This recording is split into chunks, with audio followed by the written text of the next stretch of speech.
Hello citizens, in my previous video tutorial I showed you how to easily farm size 2 military and stealth components that are no longer available in in-game stores. In that same video many of you reached out in the comments asking for a similar guide, but focused on size 1 military and stealth ship components. So by popular request, today I am going to show you where and how to farm size 1 military and stealth components for your ships. I'll recommend the best missions to run so you can find the right ships that contain the rare components you're looking to loot and upgrade with. The best part, you don't need powerful ships like Corsair, Constellation Andromeda or anything similar to complete these missions. In fact, you can do them using smaller ships like Avenger Titan, MISC Reliant Kore, Nomad, Freelancer or other starter ships, as long as they have at least 6 ACU of cargo space to store your looted components. However, before we dive deeper, I also want to recommend one ship that makes this process much easier, and it can be rented cheaply in-game. I'm talking about the popular Drake Cutlass Black.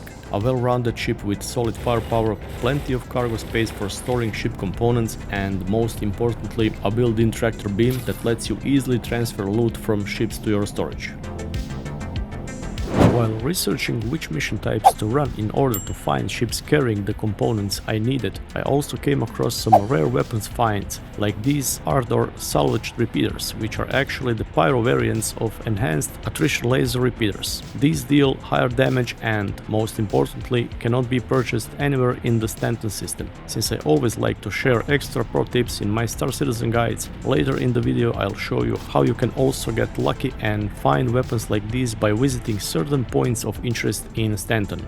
That way, while you're farming ship components, you can also score rare high-performance weapons for your ship. Just like in the previous video, we'll be farming these components in the Stanton system. We'll start with the Isperia Talon, which is an excellent choice if you want to outfit your ship with low-signature stealth components. Now I'll show you which missions you need to run in order to find this ship, and you'll see exactly which components you can loot from it. To find the Talon, play low-risk target bounty missions. Under the Mercenary tab, look for the Foxwell Security Sweep mission. You can also run illegal mercenary missions offered by the headhunters, such as Space Patrol or Secure Our Airspace mission. You can also find the Talon in legal mercenary missions under Gillis Flight School number 6. But keep in mind that this mission is a bit more challenging and you'll want a ship like Cutlass Black to complete it efficiently. Now let's take a look at what rare ship components we can loot from Isperia Talon. This Talon is currently in soft death mode, so the first thing I'll do is open all the component bay doors to access our loot.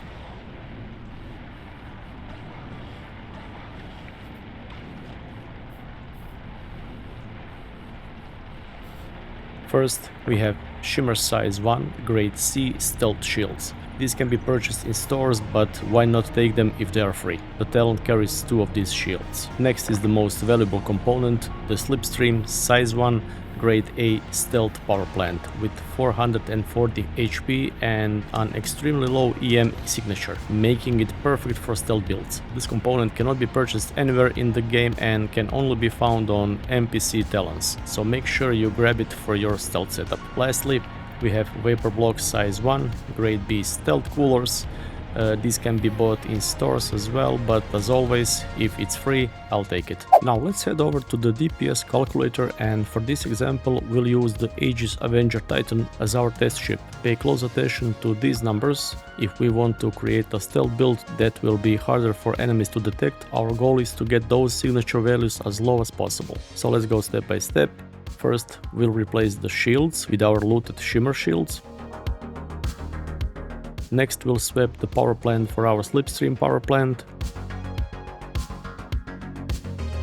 Then we'll change the coolers to our Vapor Block coolers. And finally, we'll add a Zephyr Quantum Drive. This won't give us more speed, but it will significantly reduce the ship's overall signature. Now take a look at these numbers and let's reset everything so you can see the difference. Almost half the ship signature compared to before. Here I will use Reliant Kore Just to show you that all of this is possible even in smaller ships like MISC Reliant Kore with its 6 SU of cargo space, so you don't get the idea that the Cutlass Black or larger ships are a must-have for scavenging gameplay. Next, the ship we are looking for will be the Aegis Saber or Aegis Saber Comet, both of which can carry stealth and military components. Here are some of the missions you should run to find them. Under Legal Mercenary tab, play missions like Security Sweep. Under Unlawful Mercenary tab, choose Space Patrol missions from Headhunters. I want to mention that you will not get the crime stat by playing Unlawful Headhunters missions. It is also worth noting that Saber and the Saber Comet appear in most Foxwell Headhunters and even bounty hunting missions, so you shouldn't have too much trouble finding them. I'm not listing every single mission here because you've probably run into them multiple times already. You just need to learn to recognize ships that have components you want to loot no matter what mission you play.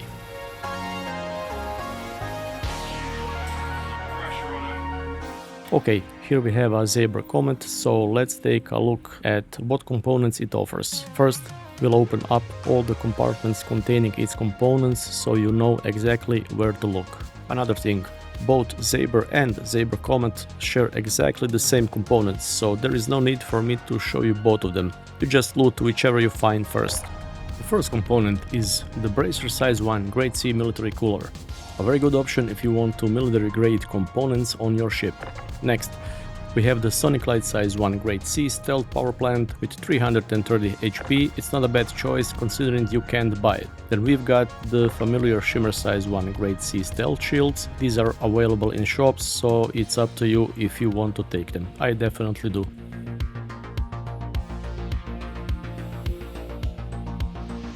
On the other side, you'll find another Bracer Cooler and a Drift Size 1 Grade C Quantum Drive. It's the weakest of the 3 available Size 1 Quantum Drive, but because there are so few in the game, I always grab it too. And of course, there is the second Sonic Light Power Plant.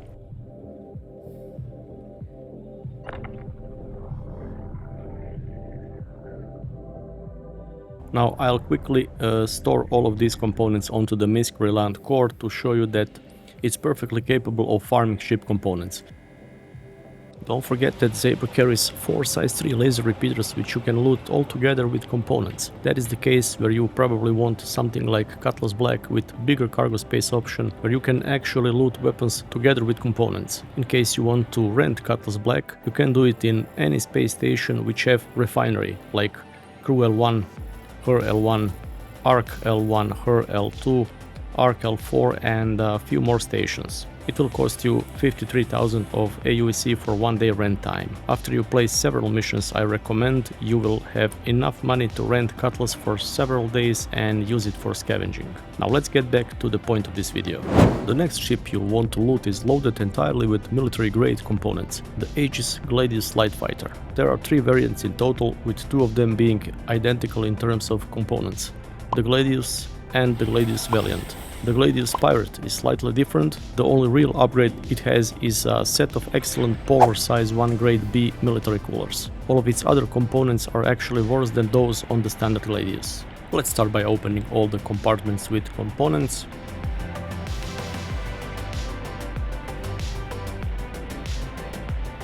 Here we have Bracer military coolers again, just like on the Saber Comet. You already know the drill. These are excellent coolers, impossible to buy anywhere, so I always take them when I find them.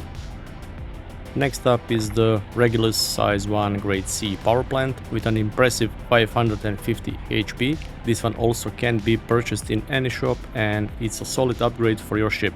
Here's another Bracer cooler. Let's quickly transfer that to our ship and move on.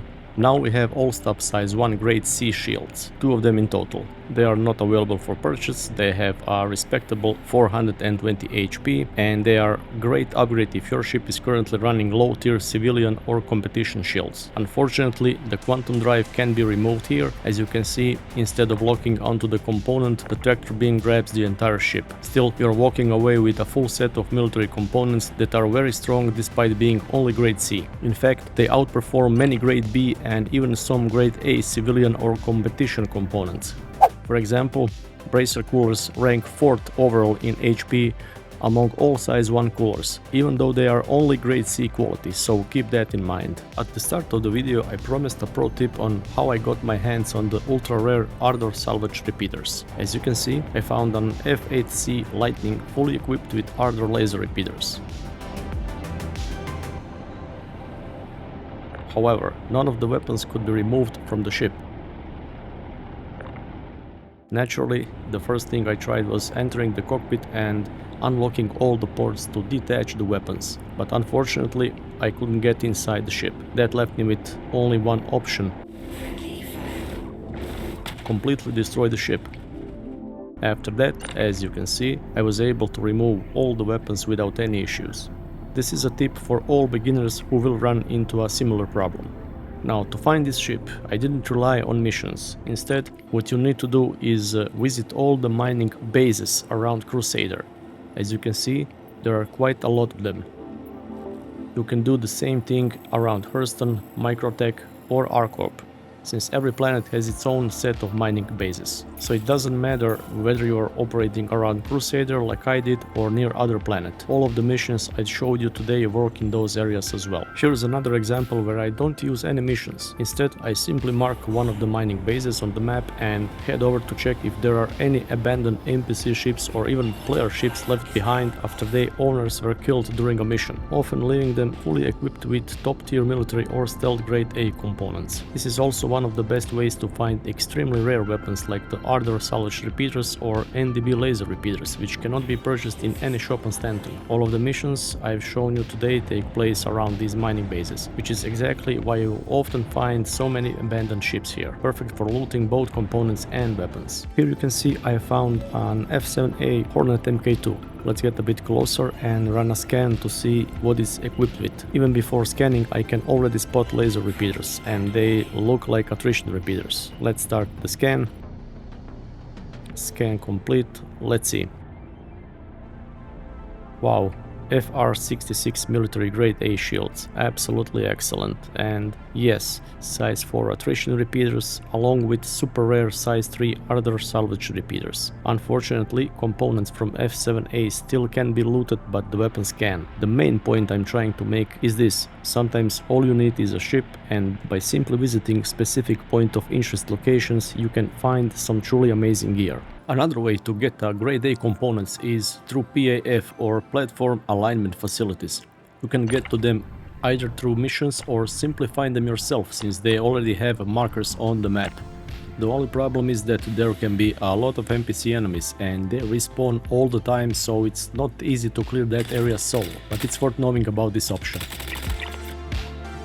This is the third video in the component looting farming series. In the top left and right of your screen you'll soon see two more videos, one showing where and how to find rare size 2 components and another where you learn how to get some of the best size 5 laser repeaters. That way you can round up this entire series on farming components for your ships. I hope you found this video useful. Feel free to share where and how you farm components for your ships. If you've got any helpful tips or tricks, drop them in the comments. Until the next one, may the force be with you in the verse.